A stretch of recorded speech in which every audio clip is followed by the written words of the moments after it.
American landscapes and cities that are like more hidden from the regular routes. And one day at 5 a.m. you wake up in a bus in Arizona and have this epiphany moment, thinking that okay, now is the time to start making these devotional paintings of female nudes in desert landscapes. That's where Lorena Lohr was in 2014 when she first embarked on the Desert Nude series. Are you a curator, or what is your background? Are you the artist? Oh yes, my name is Lilia Kudelia. I'm a curator and art historian, colleague of Dr. Davis. Okay, yes, at UTA. Okay, at UTA, thank yes. you. And I've been a big admirer of Gallery Urbain's program for over 15 years, probably now, as long as I've been in Dallas, yes. Great. Yeah, Lorena, before we look more closer at Lorena's paintings, I wanted to mention about her photographic practice, because that was her first tool that she had as she went on these journeys and documented her experiences. And looking at this road of the circular shape, the portal paintings, I'm most reminded of her image, very simple one, going back to the matter, and materials. A photo of a plastic cup with full of water with square cubes of glass, a plastic straw, but it's like framed at control in such a beautiful way that everything your eye is like allured to is perfect prism color of blue, the color of the sky, while you still understand that this is some like a cheap diner tired person looking at this very simple, mundane setting.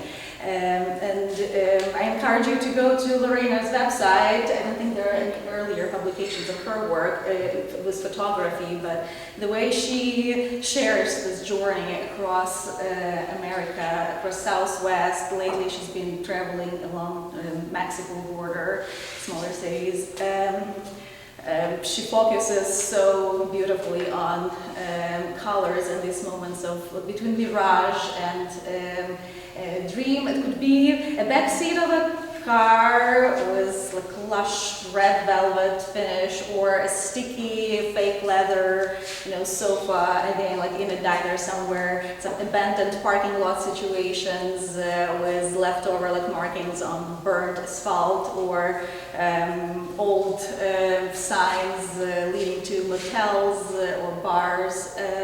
Rarely there are people there. Anyway, when I look at these, sort of felt like walking in the Pompeii archaeological park, discovering the civilization that dies. In her case, it's civilization on the margins. And then these little paintings became even more close to the discovering the Pompeii experience to me, because they're tiny, like parts of frescoes that have been like preserved from places like here. Let's see, this is Yuma, right? Have anybody been to Yuma? Yes. City in Arizona. 400,000 people. I looked up motels, they're like $40 and up, like pretty affordable. And that's one of them. That's one of the hotels where the author or one of the characters stayed. Yuma is a city in southwest Arizona. This is the text from the travel book that I also looked up last night, because I haven't been there. But yeah, the pool feels familiar, yet feels mystical. Overlooking the Colorado River, Yuma Territorial Prison State Historic Park is home to the preserved cells and guard tower of a Wild West era prison. Nearby, Quartermaster Depot State Historic Park was a 19th century military warehouse and telegraph station. A 1907 steam locomotive on Pivot Point Plaza commemorates the Southern Pacific Railroad, which once ran through the city. And these characters, I think they hint that they conceal maybe more than they reveal, despite how relaxed and at ease they seem. And I'm not ready to give any specific answers, like what motivates the artist to create these sirens, these myths, but what are the impulses for her. But I'll offer just like a few angles today to look at her practice. And first would be like the obsession about 0.2 brush. And yeah, maybe here we can move to the wall with the tiny portal paintings. that clearly show her obsessive technique of working on a small scale and sourcing materials such as frames, and in case of framed paintings from the antique shops to set her characters in. Lately, I feel this obsession about research was how much information is available to artists online, with museum databases being available, travel relatively so easy and affordable. The way we get obsessed about historic materials, the way we get obsessed about archival sources is like new sexy and can be like well-deservedly capitalized on. I just read yesterday an interview with Lilia Stockman, California-based artist, and she remembers her experience of going to the Met Siena exhibition, the beginning of painting, 1300s, 1350s, and she talks about this Duccio, little psychotic religious painting, like kept her wondering what was happening there, why she was so fascinated, until she realized it's about specific pigment and the way it floats and shines still today. And she becomes as obsessed now in sourcing her specific oils or specific brushes to let this right amount of pigment float and create this luminosity. And that's what excites me about Lorena's paintings, knowing that she's also a self-taught artist who established her studio in a closet area of her apartment.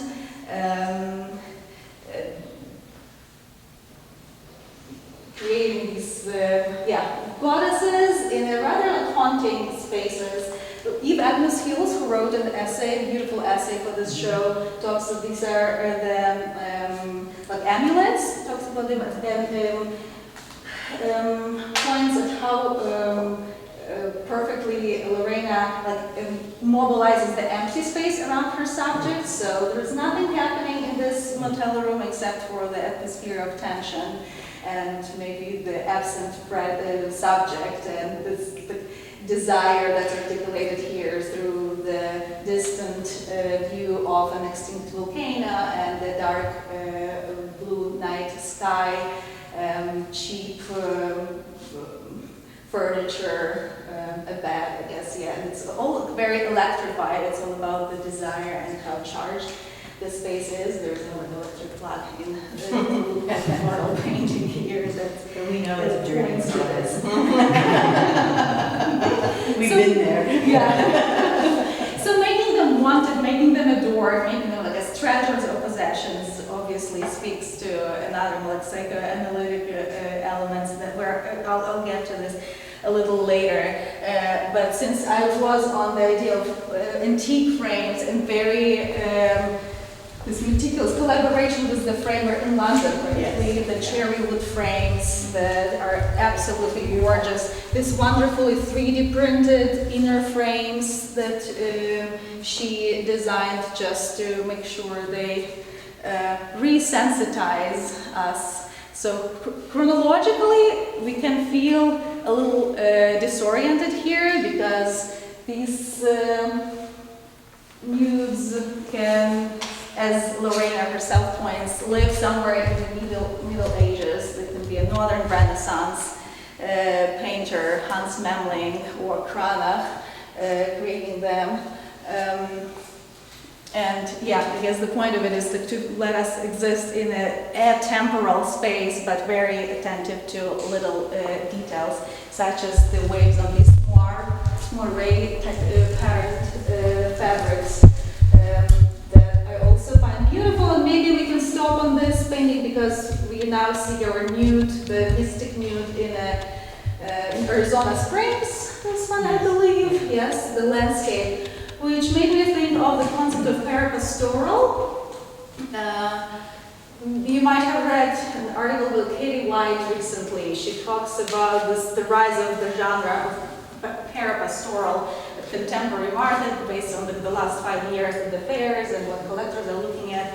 This genre of depicting beautiful nature, serene environments, the Arcadian spaces that provide us an escape from the hectic, unknown, urban life, but contemporary artists are taking it with another twist, treating it as more vague and more threatening and haunting, adding the elements of the commentary on the Anthropocene, or strengthening the female agency in their work.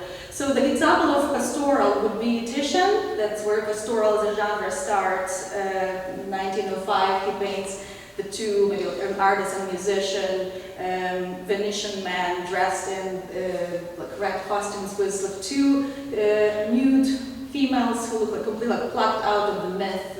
They don't seem real compared to what's the scene that happens between these two men playing, reading poetry to each other, probably. The painting made during the Italian wars. Again, probably the reading is as a response to the tensions and the desire to escape. Another example would be recently Thomas Atkins, the swimmers that's at the Carter's Museum, the first gay pastoral scene, as the art historians call. And Lorena's work pretty much fits into this pastoral environment in the sense that she sees the desert as an unclaimed area and has this first-hand experience with the landscape, but the question remains why she wants to reclaim the desert. And here we can see the two archetypes at play, the barren landscape and the female becoming maybe not a real character, but as an archetype, just representing the fertility. And this is maybe where this third lens that I'm proposing, the psychoanalytic lens, would be useful in trying to subvert this American male fantasy scene that can be maybe more obvious from the interiors where all of these motels and bars. In these two paintings in the parking lot, I've seen the same parking lot in her photos, the empty parking lot without the siren, the nymph, and it's called The Nude with Two Doors. Yeah, the promise of the different scenarios, the sagebrush growing here again, this was burnt asphalt. Very liberated but still haunting. Preparing for today's meeting, I wanted to pick up some of the early feminist writings. I brought the Heretics magazine with me. There were some great articles by Lucy Lippard and the whole discourse of wonderful feminist writers and artists in the 70s. But the first page that I opened had this contribution by someone who experienced a rape, and she talks about remembering her nakedness against his being like dressed up, just to always forget it. So this moment of stuttering, I think that's interesting for me here. There are so many of them like repeating. There is a ruminating motif and stuttering as that happens in a psychoanalytic session, for example, when you retell the story, go back to the story, to the sentence, don't finish the sentence. It's like here, there is a knock on the door. I cannot hear the knock at the door. I cannot say, come in, I need. There is a knock at the door. I cannot say, there is a knock, I cannot. I'm not a psychoanalyst, but I find this is one of the keys just to, maybe like speculate on some of the biographies of Lorena's characters. And also very helpful in this regard is recent book by Jameson Webster on breathing, who kind of spins an abandoned concept by Jacques Lacan, who talked about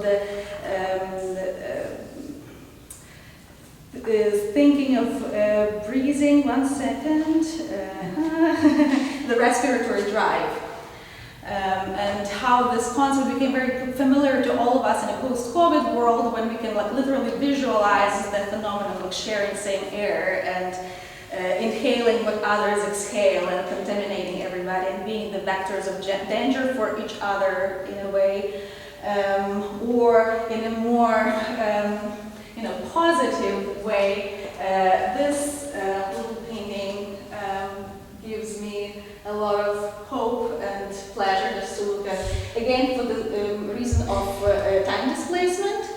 Okay, we know at this point that Lorena wants the Northern Renaissance look for her characters, but also the way the smoke from the cigarette is rendered is so much like about Alphonse Mucha, and she could be also living in, that could be a French actress who just opens her door here.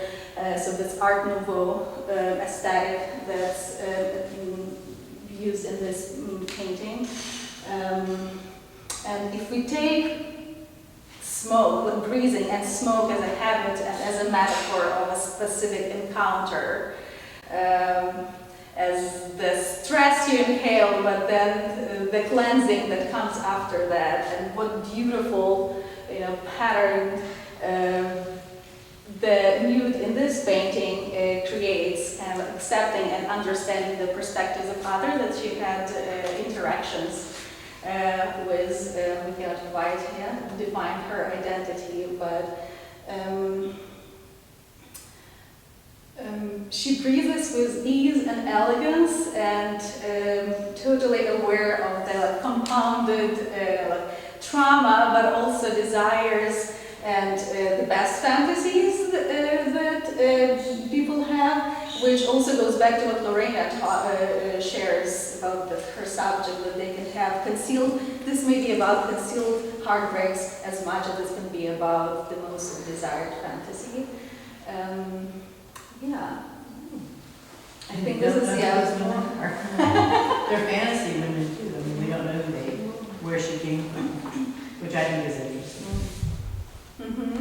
And it's kind of like Wim Wenders' Paris, Texas intersects with Lenora Carrington and then Lucas Cranach the Elder from the Renaissance. Like, it's this really odd amalgam of archetypes and styles and stories, and they're very mysterious.